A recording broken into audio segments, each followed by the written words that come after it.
За эзэн алдарших болтугай. Тэгээд 2025 оны сүүлийн эзний өдрийн цуглаандаа ирсэн таарт маш их баярлалаа. Өнөөдөр би групп чат дээр хэлсэн шиг ерөөлийн зориг гэдэг сэдвээр та нартай эзний үгийг хуваалцах болно. За мэдээ та нарын гой сонсогдож байгаах ерөөлийн зориг гэж бодохоор тийм үү? Бид нар бүгдөө ерөөгдөх дуртай, ерөөл дуртай тийм үү? Гэтэ яг ерөөлийг харах юм бол сарнаатай адилхан. Сарнааг хараад бид нар ямар гоё цэцэг вэ гэж байгаа боловч сарнааг барихын тулд ишинд нь өргөс байгаа гэдгийг бид нар санах хэрэгтэй. Ерөөлийн арталд хариуцлага байдаг гэдгийг санах хэрэгтэй. Ерөөл мэдээж маш гоё. Гэтэ ерөөл дандаа зоригтой өгөгддөг байна. 2026 оны миний хувь хүн дээр пастор хүнийхээ хувьд, удирдагч хүнийхээ хувьд, аав хүнийхээ хувьд тавьж байгаа өрөө бол зориг бол сахилга бат гэдэг үгийг өөртөө тавьж байгаа. Илүү сахилга баттай байх юмсан. Яг бол бурхан ерөөдөг. Яг тэр нь сэтэрхий аяг шиг, цоорхоо төрөвч шиг байх юм бол урсаал баахгүй болно гэсэн үг. Энэ бол сахилга батгүй амьдралын талаар хэлж байгаа. Та нар Библийг харах юм бол 5 талаант өгсөн хүн байна. 2 талаант өгсөн хүн байна. 1 талаант өгсөн хүн байна. Тэгээд эзэн буцаж ирдэг. Энэ бол хожмын Тэнгэрийн улсын талаар яриаггүй шүү. Энэ бол газар дээрх бидний амьдралын тухай ярьж байгаа. Тэгээд харах юм бол 5 талаант авсан хүн 10 болгодог. 2 талаант нь авсан хүн хэд болгодог лээ? Тэгээд 1 талаант авсан хүн газарт болдог байна. Ерөөсө 5 талаант авсан хүний гайхалтай тэр хандлага, тэр ухамсар, тэр юу гэх юм бол бусдын талантыг хэдийг өгөх болоо гэж хүлээж суугаагүй. Тэр даруй гарч явлаа гэж хэлсэн байдаг. Тэр өөртөө өгсөн талантаараа л амьдрахаар гарч явсан байна. Нэг юм бол бидэрт бүгдэнд нь авиас чадвар өгсөн. Хөрөнгө чинээ олох хүч чадал, мэрэгэн ухааныг өгсөн байна. Бид нар хүлээгээд суух юм бол яг тэр газарт булсан үнтэй адилхан юм аа. Бурхан намайг удирдагч болгохоор ерөөсөн. Байгууллага удирдуулахаар, чуулган эхлүүлж, чуулган тарихаар намайг пастор болгосон гэдэгт. Энэ бол ерөөл. Гэтэ ард талд нь өргөс байгаа гэдгийг би сандаг. Хүмүүс намайг муулна. Ягаад гэвэл хэний ч хийдэггүй юм хийх юм бол хүмүүс ер нь өөрсдөлтөнд дуртай юм шиг мөртлөө өөрсдөө хийж байгаа хүмүүс дургүй байдаг. Энэ хэн болцсон юм? Би мэдэн шүү дээ. Энэ юм байгаагүй шүү дээ. Гэж хүмүүсийг тэр 5 жилийн өмнө байх ёстой тэнд нь байлгахыг хүмүүс хүсэж идэг. Тэгээ хүмүүс шантардаг. Нэг юм хийх гэлэнгүүд хүмүүс янз бүрийн ярангуутал би биш юм байна дөө. Би чадахгүй юм байна дөө. Ард талд нь өргөс байгаа, хариуцлага байгаа гэдгийг бид нэр санах хэрэгтэй. Би хүмүүсийн бэлэг авиасыг харж, бэлэг авиасынхаа дагуу амьдраасаа гэж үргэлж хүсэж дүлхдэг. Гэхдээ та нар бодоо үзээрэй. Хэрвээ нөхөр чинь үнэхээр хүмүүст нөлөөлж, хүмүүст хүрэх бэлэг авиастай бол гэртээ суу гэж хэлж байгаа та маш буруу хэлж байна гэсэн үг. Хэрвээ эхнэр чинь хүмүүст нөлөөлж, хүмүүст хүрч, аль эсвэл бизнес хийж, үнэхээр нөлөөлөе гэж байгаа тийм хүн байх юм бол гэртээ суугаадаа гэх юм бол энэ бол буруу үг юм аа. Харин яаж хоёулаа цогцож хамтдаа урагшлах вэ? Энэ талаар ярих нь илүү тийм ээ мэрэгэн ухаан байна. Яагаад гэвэл тэр хүний бэлэг авиасыг яг тэр 1 талантыг нь газарт бол гэж байгаатай адилхан үг байхгүй. Та өөртөө магадгүй энэ үгийг хэлж иж магадгүй. За би биш юм байна дөө. Би ер нь ингээ даа. Ерөөгдөж амьдрах, ерөөлийн тэр зорилгын дагуу амьдрахад ерөөсөө хамгийн том саад болдог зүйл бол 5 тухтай амьдрал байна. 5 тух. Өдөр Эхлэл номын 12-ын 1-ээс 3 дугаар ишлэлийг хавтаа харцгаая. Бид нар маш сайн мэдэх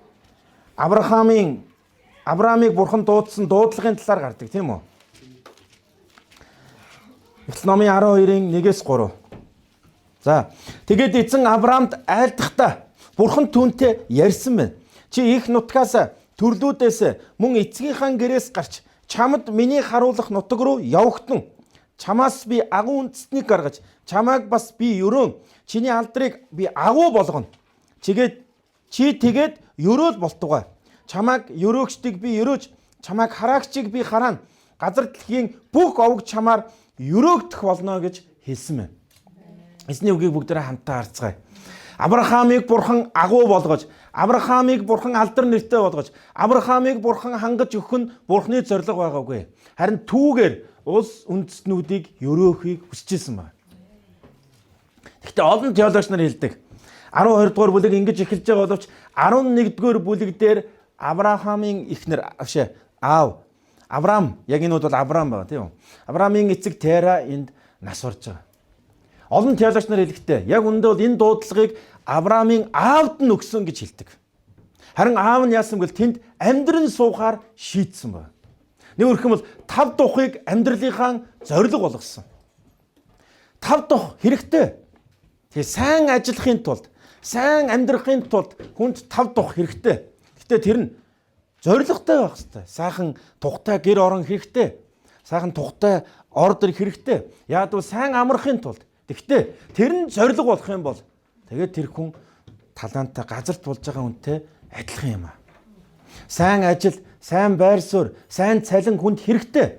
Тэгээ тэр нь зорилго болох юм бол тэр хүн газарт болж байгаа хүнтэй яг адилхан юм аа. 2026 онд би итгэлээр юу гэж харж байгаа юм бол бурхан алсын хараа чуулганы хүн нэгврийг өрөөхийг хүсэж байна. Үнэхээр өрөөхийг хүсэж байна. Гэтэ өрөөлийн цаана ямар зорилго байгаа вэ? Ямар хариуцлага байгаа гэдгийг мэдж өрөөгдөөсэй гэж хүсэж байгаа шүү. Өрөөл бол маш гайхалтай зүйл. Өрөөл бидний үнэхээр өндөрт гаргадаг. Өрөөл биднийг олон хүмүүс танил болгодог.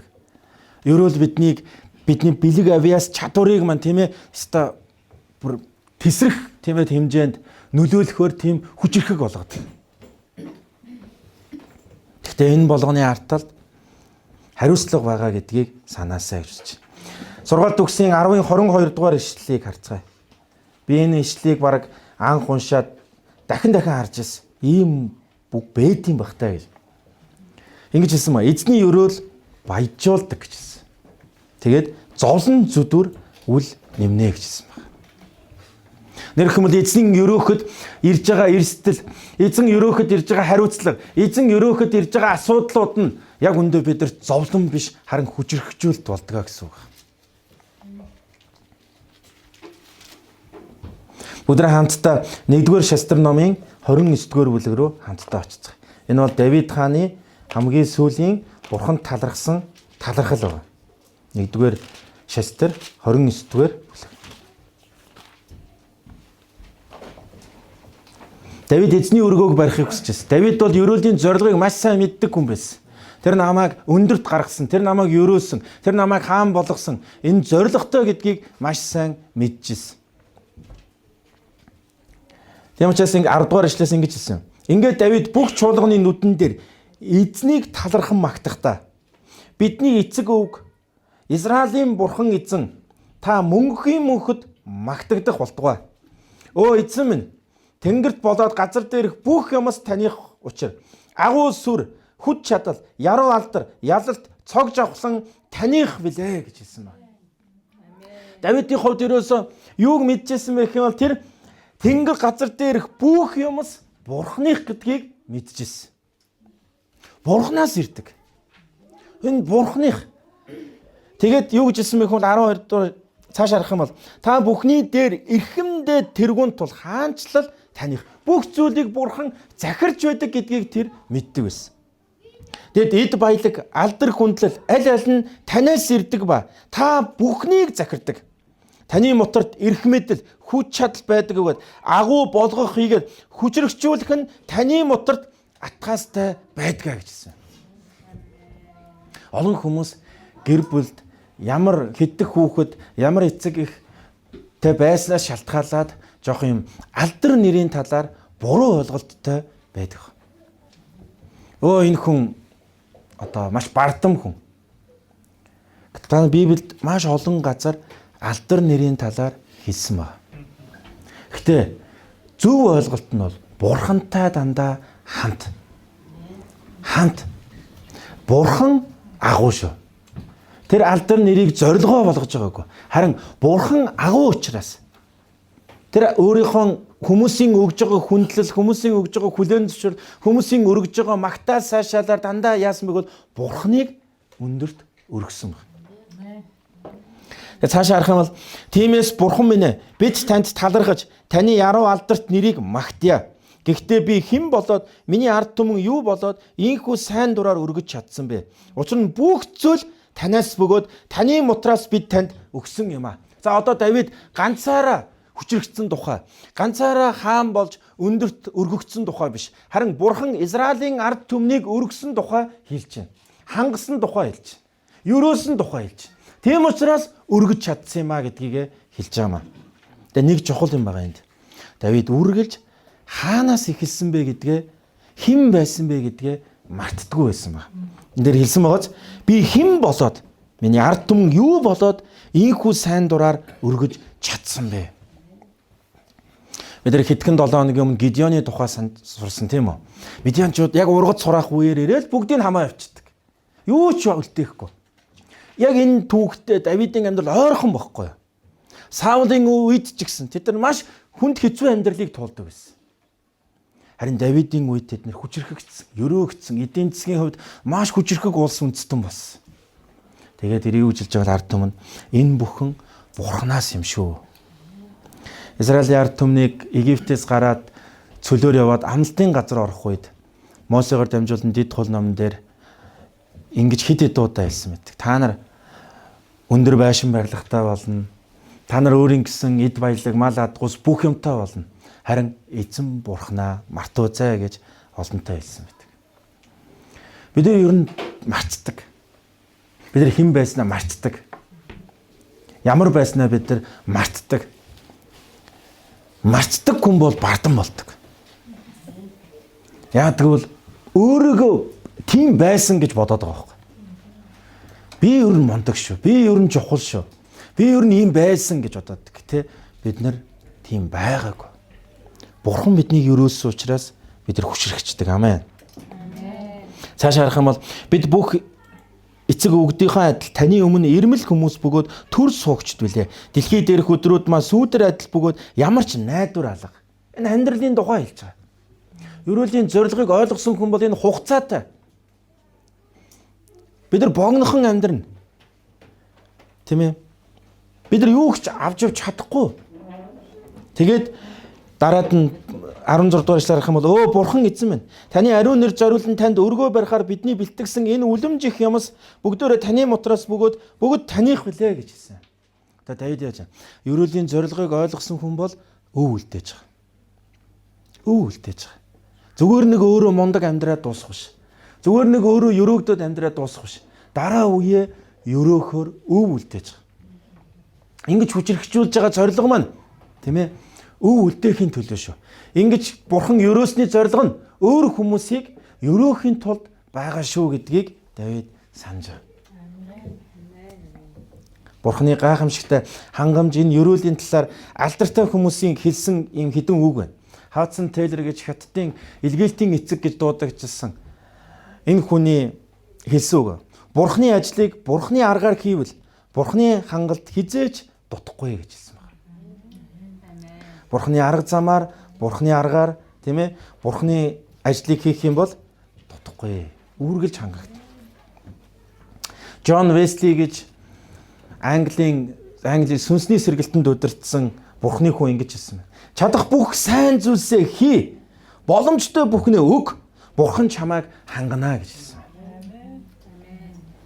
Боломжтой тэр тийм ээ, чадах бүх сайн зүйлээ л үргэлж хийж амьдр. Тэгэх юм угаасаа чи үнийг л хийхин төлөө бүтээгдсэн. Тэрийг л хий. Тэгээд чадхаараа өг хүмүүст. Бурхан чамайг үргэлж хангасаар авах. Яг энэ үед байсан олон өнчин хүүхдүүдийн эцэг гэж дуудагдсан Жорж Мюллер гэж хүн ингэж хэлсэн. Санаа зовнил эхлэхэд итгэл төгсдөг. Харин жинхэнэ итгэл эхлэхэд санаа зовнил төгсдгөө гэж хэлсэн. Би нэгэн гайхалтай хүний түүхээс бас жоох хуваалцмаар.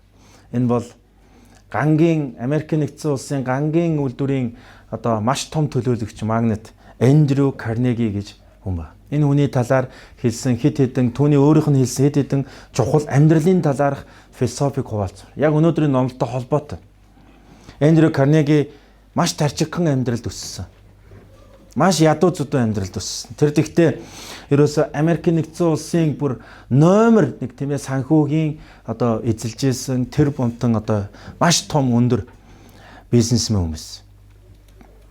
Түүний 1835 оноос 1919 он хүртэл амьдарсан Америкийн аж үйлдвэрийн хувьсгалын гол төлөөлөгч, гангийн салбарын магнат, мөн дэлхийн түүхэнд хамгийн нөлөөтэй инэрэнгүй үйлсдэн гэж түүнийг тодорхойлсон байна. Тэгвэл энэ хүн ингэж хэлсэн.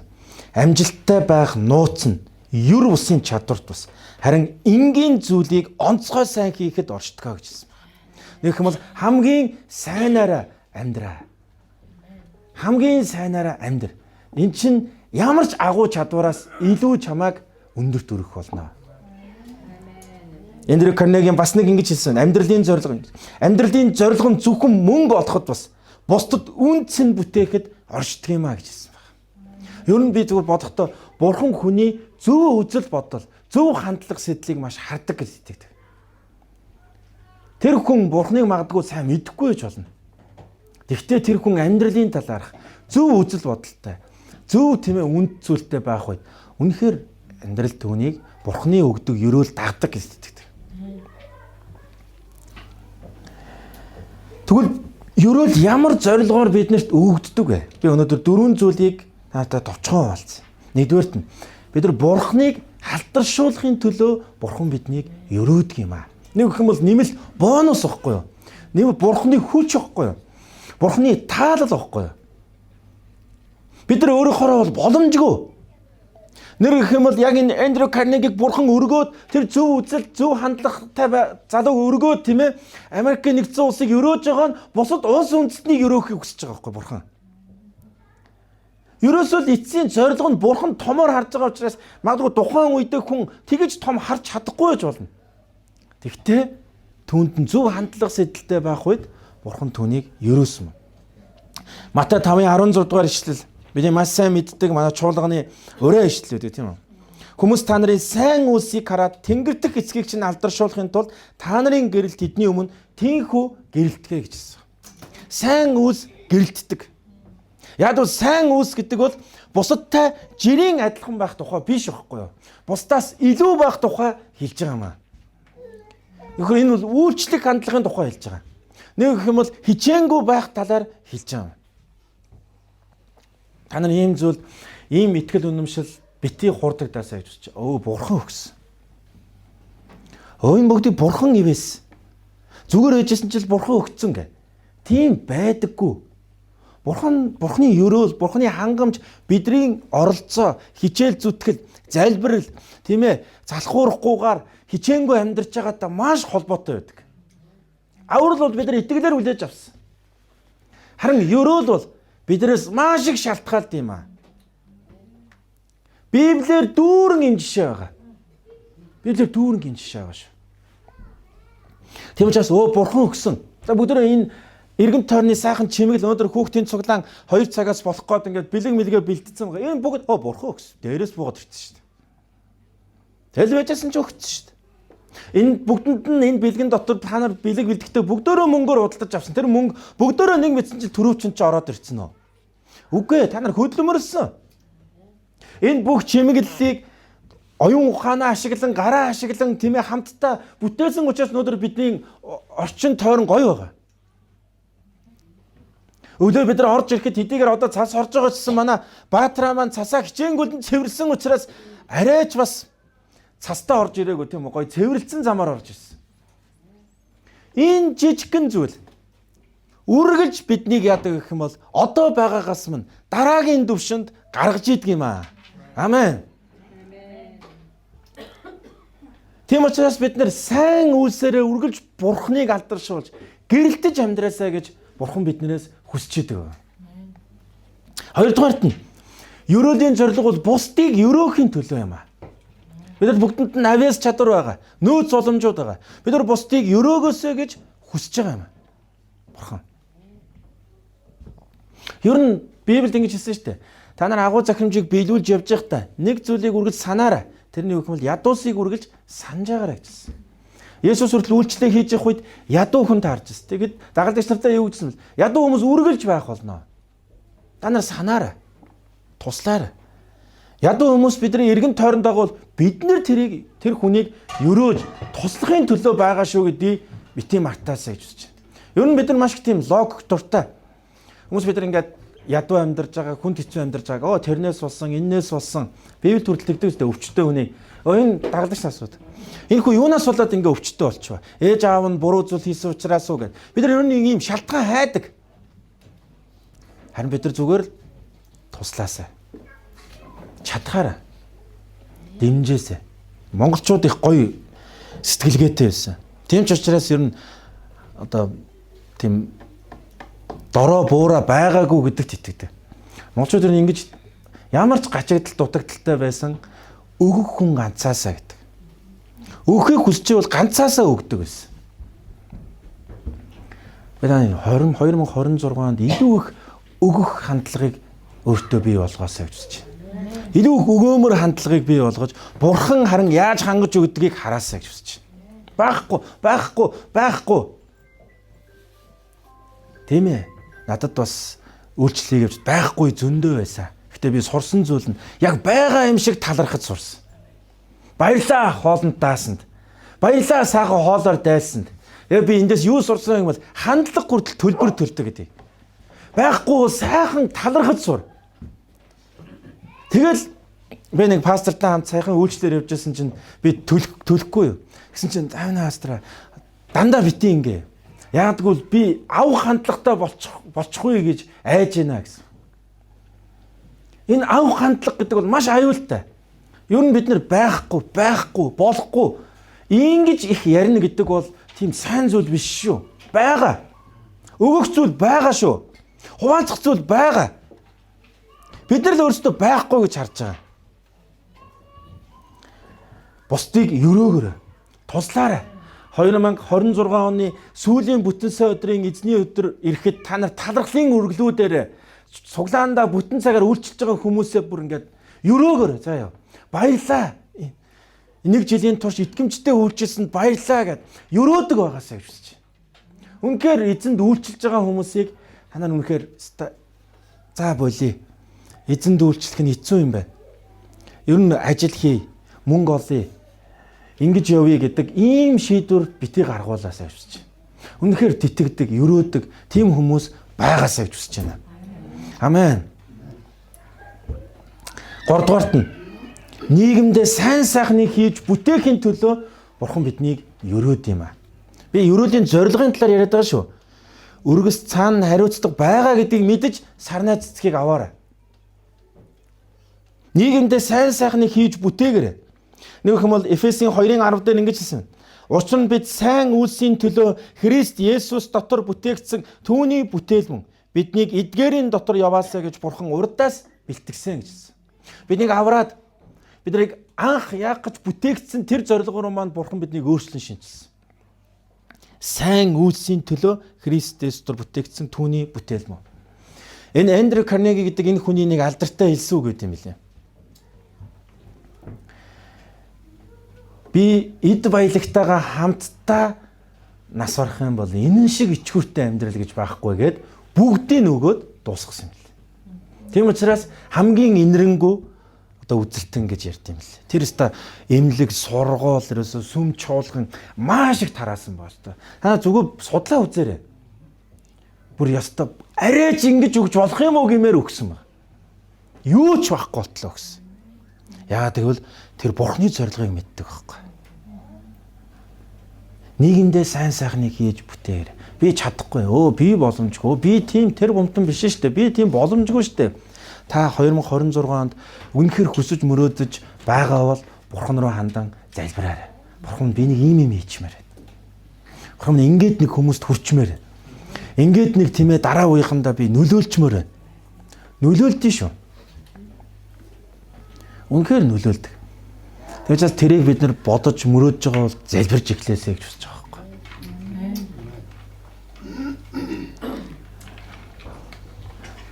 Хэрвээ та нар санаа төрөхгүй бол залбираарай.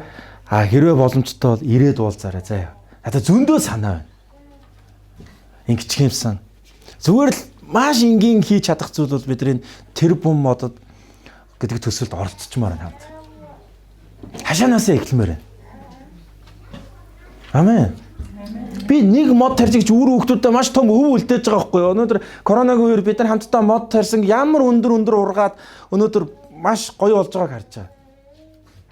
Хийсэн учраас тэгээд хийсэн зүйлээ харахаар маш гоё байдаг. Итгэл төрдөг. Дараагийн удаа дахиад өөр хашаанд чум дахиад ингэж хийж чадна. Болно. Амьдралдаа хийж үзээгүй зүйлсүүдээ heid. Энэ бол би зөвхөн жишээ ярьж байгаа шүү дээ. Хаас хийж чадах зүйл зөндөө байгаа. Ингээд нэг сайн зүйлийг хийгээд үлдээчих юмсан. Магадгүй зарим нь 2026 ном бичиж магадгүй шүү дээ. Заримд нь 2026 онд гайхалтай хүмүүсийн гэрчлэлийг сошиалд тавиад олон хүмүүст урам зориг болох юмсан. Зарим хүмүүс нь тийм ээ оюун санааны хувьд нөлөөлдөг. Тэгээ зарим хийж яг ингээд гараараа юм хийж байгаа хүмүүс нь оюун санаагаар нөлөөлж байгаа хүмүүсийг өөстөө нэрэ гişөөмжлөх гэдэг. Тэр чинь бодож сэтгэж найруулж бичиж тийм ээ ярина гэдэг чинь амархан зүйл биш. Манай чуулган дотор мөн ингэж боддог хүн байхгүй байх л та. Ингэж номлол би ч номлож штэ гэж. Үзээрэй. Амархан биш. Гэтэ яадаг вэ гэх юм бол үргэлж өөртөө өгсөн зүйлээ сайжруулахын төлөө явж байгаа байхгүй. Итгэлийн ах дүүс 2026 онд мөрөөдөж, залбирч хийж бүтээ гэж байгаа зүйл байх юм бол та сайн байна. Гэрээ тийм зүйл байхгүй бол зүгээр өмнөхөө хамгийн сайнаар хийх гээд ичээ. Тэр үед тань тийм бодлууд төрөх болно. Дөрөвдүгээрт нь агуу захирамжийн биелэлтэнд амьдралаа зориулаасаа гэж бурхан биднийг өрөөдөг юм аа. Агуу захирамж юу вэ? Дагалдагч бэлдэх. Сайн мэдээ тараах. Хаанчлалын төлөө явж байгаа хүмүүстэй хамтдаа зогсож, тийм ээ, хамт байгаа шүү гэдгээ өөрийн тусламж дэмжлэг, залбирал, урам зоригоороо оролцоосоо гэж бурхан биднийг хүсчээд юм аа.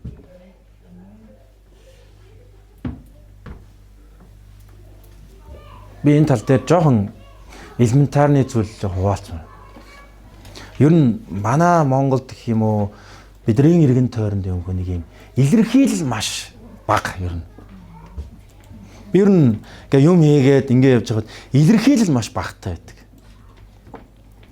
Ер нь зүгээр яг ингээд өөрийгөө жоох ингээд бурхан дотор урамшуулдаг л да. 15 жил ингээд байгууллага удирдлаа. Ийм зүйлсүүдийг санаачиллаа. Хэвлийн үйлчлэл бид нар 12 ном гаргаж байна. За ингээд ийм үйлчлэл, ийм дотоод эдгэрлэр ийм олон хүмүүст хүрлээ. За ийм зүйлсүүдийг хэлээгээл өөрийгөө урамшуул. Гэтэ ер нь яг хүмүүс боддог юм уу заримдаа бод. Яг энийг хүмүүс талархаж хардсан болов. За тэгтээ зүгээрээ.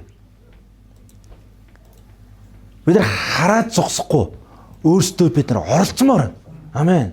Болж байгаа зүйлсүүдэд оролцож юмаар байна. Ингээл чат бадан дээр хүмүүс юм хийж тавьж штэ. За би бас ингээ, би тэгье.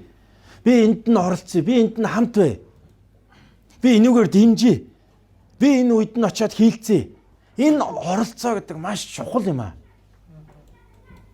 Ер нь бид нар тийм ээ ингэж хаалга хаадаг тийм соёлтой болмооргүй байна. Ингээ дийлэгдэг соёлтой болмоор байна. Тийм ээ нээлттэй баймаар байна. Би ер нь ингээд асуудаг. Хүмүүс ингээд менторлуулъя гэж гоё ярьдаг. Танаар менторлуул байна. Тэгээ нэг ч ирдэггүй. Би танаас ингээд суралцмаар байна гэдэг. Тэгээ ерөөсөө ирж юм сурдаггүй. Яг гэхэл нэг гинт юм сэтгэл хөдлөлтөй ард түмэн. Нэг сэтгэл нь хөдлөхөөрөө нэг гоё юм ярина. Яста тэгье. Тэгээ нэрээ ингээд тууштай явдаггүй. Бид нар энийг одоо 2026 он засмаар байна. Тэгээд бидний нэг ингээд ярьдаг одоо нэг алдааны үг юм бол би өста хамгийн сайнаараа гэж ярьдаг. Альсвал би өчнөө судлаад гэж ярьдаг. Тэгээ би яг хаагуур яваа судалж өгч ганцхан газраас суусан байгаа байхгүй. Тэг би зөндөө гэдэг байхгүй. Яг өндөө ганцхан имийг л хийсэн. Альсвал би өста өчнөө ном уншаад 2-3 ном уншсан. Бид нар ингэж маш юм сэтгэл хөдлөлөөр өөрийгөө ингэж тайтгаруулж идэг хүмүүс. Яг тэгцээ юм өгөхөр барьж авах юм байхгүй. Тэгэхээр 2026 жоохон одоо бүгдөө суур сайтай болцгоё. Амен. Жоохон ингээд энэ хүн энийг хийж бүтээсэн шүү. За энэ хүн ёстой ийм зүйл хийцэн шүү гэдэг тийм болёо. Тэгээс гоё юм ярьж авч байгааг чи хараад хинч таныг гоё вау гэхгүй штэ. Тэгээс тэ. Джон Максвелл ингэж хэлсэн шүү дээ. Та өөрийгөө удирдахч гэдэг та урагшаа гэж давхсан чинь хийж тэг дагахгүй. Тэгвэл та удирдахч биш, та аялагч байна гэсэн. Тэгэл бид нар гоё юм яриад давхад идэг. Одоо хэдүүлээ жоохон бодтой болъё. Амен. Үнэхээр өөрсдийнхөө хувийн амьдрал, зан чанар, тийм ээ, нийгэмд нөлөөлж байгаа байр суурь бүх талаасаа бүдөрөө жоохон суйртай болцгоё. Энэ удирдлага манлайллын тухай ярих үед хамгийн эхлэх цэг нь хувийн зохион байгуулалт, хувийн сахилга батаас эхэлдэг. Дуусах цэг нь хувийн зохион байгуулалт, хувийн сахилга бат дээр ирээл дуустдаг байна. Чи үнэхээр сайн удирдах болыг хүсэж байна уу? Тэгвэл хувийн зохион байгуулалт, хувийн сахилга баттай болж сураа. Чи үнэхээр хүмүүсээ сайн удирдах, сайн дуусгамаар байна уу? Тэгвэл хувийн зохион байгуулалт, хувийн сахилга баттай болоо гэдгээр дуустдаг. Хамтдаа залбирцгаая.